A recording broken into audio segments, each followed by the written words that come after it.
kuahirishwa leo hii, bado tunashuhudia mashabiki wa timu hizo wakiendelea kuingia ndani ya uwanja wa Benjamin Mkapa, lakini wengine wakiendelea kusalia nje kwa sintofahamu ya kile ambacho kimetokea. Hao ni mashabiki ambao unawatazama wakiwa wao bado wanaendelea kuingia uwanjani na kufuata utaratibu, lakini wengi wao wakiwa bado nje ya uwanja wakitathmini na kutafakari kile ambacho kimezungumzwa. Kubwa zaidi ni bodi ya ligi imezungumza kuhusiana na kile ambacho kimetokea, kwamba uchunguzi unaendelea kufanyika wa barua ambayo Simba wameandika kuhusiana na wao kunyimwa haki ya kufanya mazoezi kwenye uwanja wa mchezo hapo jana. Na hapa ni baadhi ya mashabiki na wadau wa soka wakiwa nje ya uwanja wao wakiwa wanasubiri kile ambacho kimeshazungumzwa. Kubwa zaidi ni mchezo huo kuahirishwa. Ni nje ya uwanja wa Benjamin Mkapa, mashabiki wakiwa wameendelea kuwepo, wengine wakielewa kile ambacho kinaendelea, wengine wakikubali sawa mchezo umeahirishwa, lakini wengine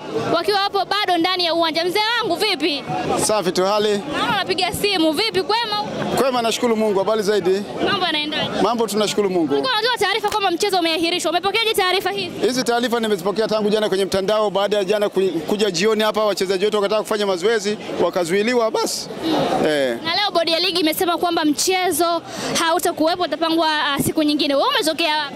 Mimi ninaitwa kwanza kwa jina naitwa Abdalla Hamisi, natoka mkoa wa Simiyu, kijiji cha Sangamalugesha, wilaya ya Maswa. Taarifa za mchezo kuahirishwa muda huu ukiwa uwanja wa Benjamin Mkapa umezipokea? Ambazo taarifa nimezipokea, kwanza nimepokea taarifa wa viongozi wangu wa Simba, wamesema leo hawataleta timu. Na bodi ya ligi nadhani na yenyewe imeshatoa taratibu kwamba mpira umeahirishwa, hautachezwa mpira. Na sisi tunasema tumelipokea kwa furaha, sababu kwanza hawa wametunyanyasa mno. Kina nani? Hawa wana Yanga wa TFF. Wanyanyasa? Sasa kulikuwa na sababu gani ya jana kuzuia wachezaji wasiingie uwanjani? Wachezaji wamezuiwa wasiingie uwanjani kufanya mazoezi baada ya kuonekana kwamba wachezaji wamekuja na wazee. Sasa wazee na wadhuru nini? Wakati wazee jana wamekuja kufuturu na wachezaji ili wakimaliza wasomee dua mpira uchezwe leo. Wale wazee walikuwepo? Walikuwepo, wazee si wanakaa na timu. Walikuwa kwa ajili ya nini wazee kwenye timu? Lazima wasomee dua. Walikuwa wanataka kuwasomea dua. Wanataka kuwasomea dua? Baraka, wazee wanaangalia vijana wanafanyaje mazoezi.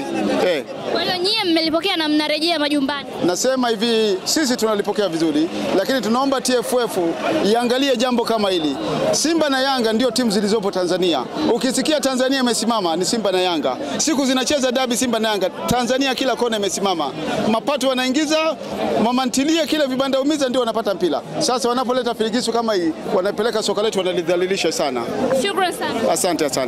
Ni mashabiki na wadau wa soka ambao wako nje ya uwanja wa Benjamin Mkapa, wao wakiamini kile ambacho kimeamuliwa ni sahihi, lakini mashabiki wa Simba wao wakisema pia wamepokea kwa furaha taarifa hiyo ya mchezo kuahirishwa. Lakini taarifa yenyewe pengine labda waje nacho